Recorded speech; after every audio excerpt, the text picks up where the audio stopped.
Good morning students. आप सभी अपनी हिंदी की किताब निकाल लीजिए। इसमें पाठ 20 आज़ादी के सेनानी हमने पढ़ा था। इसमें हमने सुभाष चंद्र बोस के बारे में पढ़ा था। अब आप पेज नंबर 66 पे आ जाइए। आज हम उसका अभ्यास कार्य अपनी किताब में करेंगे। प्रश्न 1 है, उचित विकल्प पर सही का निशान लगाइए। क, आज़ाद हिंद फौज का गठन किसने किया था? चंद्रशेखर आज़ाद ने, सुभाष चंद्र बोस ने, या इनमें से कोई नहीं। तो आप निशान लगाइए सुभाष चंद्र बोस ने।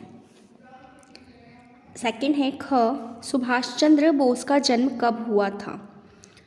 23 जनवरी 1897, 23 जनवरी 1887 और 23 जनवरी 1877 को।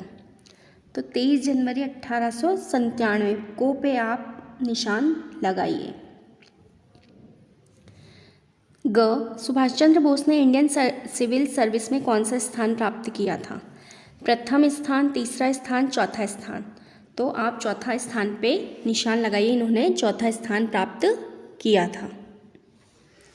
घ, देशबंधु जी ने सुभाष बाबू को किस कॉलेज का प्रिंसिपल बनाया?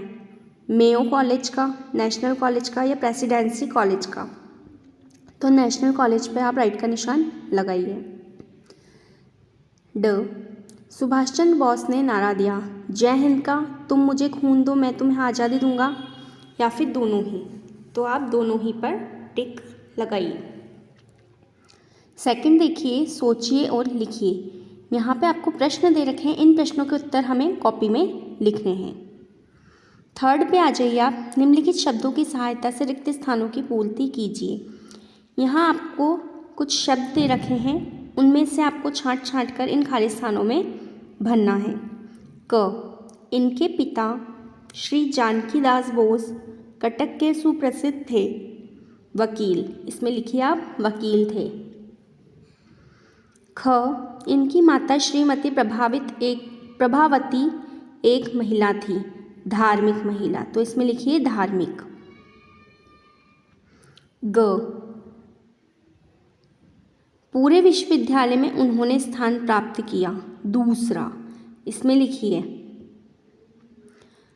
अगला है, उच्च शिक्षा के लिए वे कहाँ गए थे? कलकत्ता। तो इसमें आपको लिखना है कलकत्ता। ड, तब मौलवी के वेश में निकलकर वे जा पहुँचे काबुल। इसमें लिखिए।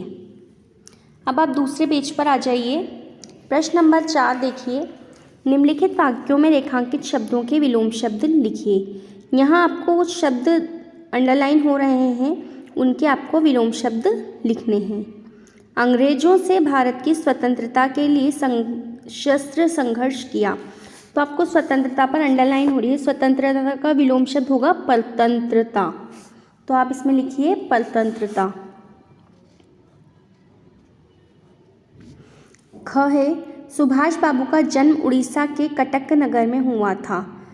तो जन्म का विलोम शब्द होगा मरण। ग, उनकी माता एक महिला थी। उनकी माता एक धार्मिक महिला थी। तो धार्मिक पे आपके अंडरलाइन हो रही है, तो आपको धार्मिक का विलोम शब्द लिखना है अधार्मिक।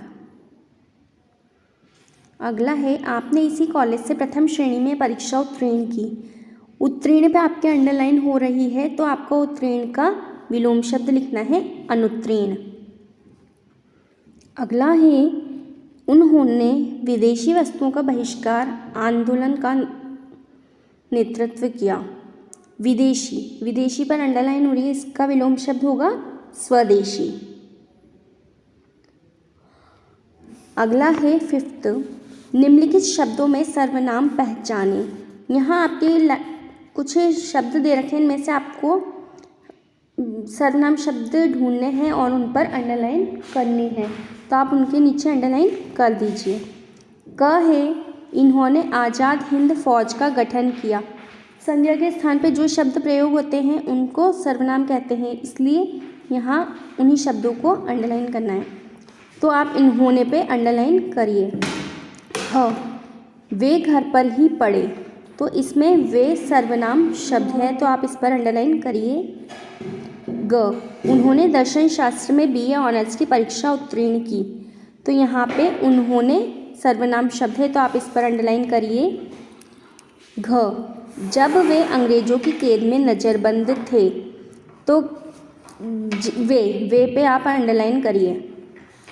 6 है, निम्नलिखित शब्दों के वचन बदलें। यहाँ पे कुछ शब्द दे रखे हैं, इनके बहुवचन और एकवचन दे रखे हैं। जिनके बहुवचन है उनको एकवचन में परिवर्तित करना है और जिनके एकवचन है उनको बहुवचन लिखने हैं। पहला है सेनानियों। सेनानियों बहुवचन है, तो इसका एकवचन होगा सेनानी। फौज, फौज एकवचन है, इसका बहुवचन लिखेंगे फौजें। अगला है वकील। वकील एकवचन है, इसका बहुवचन होगा वकीलों। अगला है विचारों। विचारों बहुवचन है, इसका एकवचन लिखेंगे हम विचार। अगला है अंग्रेजों। अंग्रेजों भी बहुवचन है, तो इसका एकवचन लिखेंगे हम अंग्रेज। अगला है हथियार। हथियार एकवचन है, इसका बहुवचन होगा हथियारों। प्रश्न 7, निम्नलिखित शब्दों के समानार्थी शब्द लिखिए। यहाँ कुछ शब्द दे रखे हैं, इनके समानार्थी शब्द हमको यहाँ पे लिखने हैं। सशस्त्र, सशस्त्र का समानार्थी शब्द होगा शस्त्रयुक्त। अगला है त्यागपत्र, इसका समानार्थी शब्द होगा इस्तीफा। है वेश, वेश का समानार्थी शब्द होगा वस्त्र। नियुक्त, नियुक्त का समानार्थी शब्द होगा पदासीन। विवश, इसका समानार्थी शब्द है मजबूर। दुर्घटना, दुर्घटना का समानार्थी शब्द है हादसा। प्रश्न नंबर 8, सुभाष चंद्र बोस ने 3 नारे दिए थे। जय हिंद, दिल्ली चलो और तुम मुझे खून दो मैं तुम्हें आज़ादी दूंगा। इसी प्रकार हमारे देश के अन्य महापुरुषों द्वारा दिए गए नारे लिखिए। यहाँ पर आपको सुभाष चंद्र बोस ने जो नारे दिए हैं वो लिखे हैं। इसी के आधार पर हमें जिन जिन महापुरुषों ने जो जो नारे दिए थे उनको यहाँ पर लिखना है। महात्मा गांधी, महात्मा गांधी ने करो या मरो का नारा दिया था, तो इसमें लिखिए आप करो या मरो। पंडित जवाहरलाल नेहरू, पंडित जवाहरलाल नेहरू ने भारत छोड़ो आंदोलन का नारा दिया था, इसमें लिखिए भारत छोड़ो आंदोलन। सरदार भगत सिंह, इनकलाब जिंदाबाद, इसमें लिखिए इनकलाब जिंदाबाद। बाल गंगाधर तिलक, स्वराज्य मेरा जन्मसिद्ध अधिकार है, इसका यह नारा इन्होंने दिया था। लाल बहादुर शास्त्री, जय जवान जय किसान, ये नारा लाल बहादुर शास्त्री ने दिया था। इस तरह से आपके इस पाठ का अभ्यास कार्य पूरा हो चुका है। आप यह कार्य अपनी किताब में करिए और याद करिए। Thank you.